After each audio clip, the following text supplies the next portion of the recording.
Hello po mga lods, magandang araw. For today's video, magluluto po tayo ng fish sa oven. Ayan na, 4 na piraso na yan at lilinisin ko na siya. Bali 3 lang ang aking lulutuin, kaso may maintenance, so na-interrupt ako. Magagawa ko muna sila ng tea with milk. Nagpakulo na ako ng tubig at nilagay ko na sa takuri. Nasa 2 guhit lang ng takuri. Tapos ayun na, naglagay ako ng tea bag. Bali, ang ginamit ko na tea bag, Alcubus tea. Wala na kasi kaming Lifton. Yan na yung ginagamit namin. So, tapos nilagyan ko na siya ng sugar. Kuluin ko lang siya at nakulo na siya. Lalagyan ko na siya ng rainbow. Tapos nilagyan ko na siya ng cardamom seed, yung heel na buo. Pero sa mga amo ko, nilalagay, ang ginagamit ko po sa kanila, yung yung powder. Pag nagpagawa na sila ng shy halib, sabi nila, yung powder ang ginagawa ko, hindi yung ganyan. Kaso, mabilisan lang to pa sa mga workers, kawawa naman po sila. Kaya, kahit hindi inutos sa akin ng amo ko, yan, ako nang kusang gumagawa.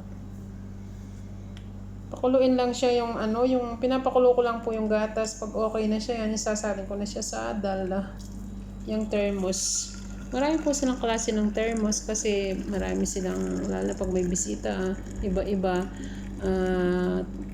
Tea with mint, yung red tea, tapos yan, yung chai halib, tea with milk, tapos Arabic coffee, ganun.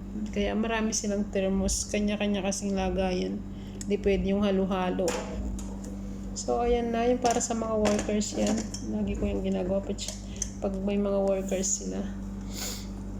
Tapos binalikan ko na po yung isda. Ayan, bali 4 ng piraso yan at pinakalinis-linis ko na at pinakaano yung tubig, pinatulo. Dahil 3 lang ilalagay ko sa oven kasi 3 lang silang kakain. At pagkatapos gagawa po pala ako ng sauce ng isda. Ayan, ng sibuyas.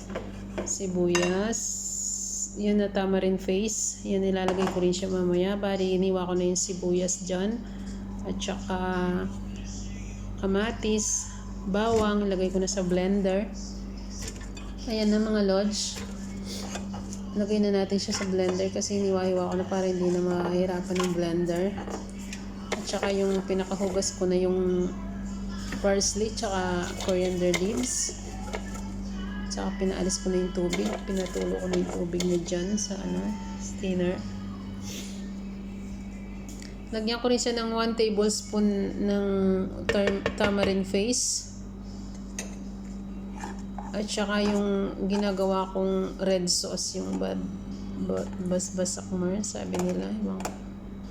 Yan po yung dry na chili na pakahugasan kong mabuti, tapos i-boil ko, tapos i-blend. Tapos lagyan ko na siya ng bukarat. Uy, sorry. Medyo nahulog yung asin. Nilagay ko po doon curry, coriander, black pepper, at saka bahala na po kayo kung ano yung gusto ng mga amo nyo. Tapos yan na, natapos na siya. Importante yung kung ano yung gusto nila sa panlasa nila kasi kanya-kanya naman po tayo, kanya-kanyang amo, kanya-kanya silang taste. Kaya yan, okay na, nilagay ko muna siya dyan. Tapos yung isda naman, i-prepare natin. Bali yung isda po, 3 lagayan kasi magkakaiba po yung oras ng pagkain nila. Yung madam ko, pag pa lang, pag saka pa niya sasabihin, pag malapit na siyang umuwi, ayaw nila kasi yung hindi mainit. Tapos yan, nilagyan ko na siya ng olive oil. Una, pinahiran ko na ng olive oil. Tapos nilagyan ko na rin siya ng lemon. Pinahiran ko rin siya ng lemon dyan, mga lodge. Ayan na. At nilagyan ko na siya ng lemon, yung 3 isda. Iba-iba po kasi ang kanilang time. Kaya dapat isa lang ang lagayan ko dati. Kaso yun, iba-ibang time nila. Kaya kanya-kanya silang lagayan ngayon mga isda. Tapos nilagyan ko na siya ng paminta, black pepper. Pagkatapos ng nilagyan ko na ulit ng yung black pepper nga. Tapos asin. Nung kay sir ko, konting asin lang kasi hindi siya mapag-asin. Konting salt lang para kay sir kasi ayaw niya ng asin. Lagi kong nilulutuan ng pagkain niya, alas matabang. Kaya nasanay na rin ako sa matabang. Tapos lalagyan ko na rin siya ng red sauce. Yung ginagawa ko nga na na dry chili na malalaki. Tapos ko siya. Pakuluin at i-blend. Ilagay ko na siya at ikalat. Yan, nakalat ko na sa isda yung red sauce.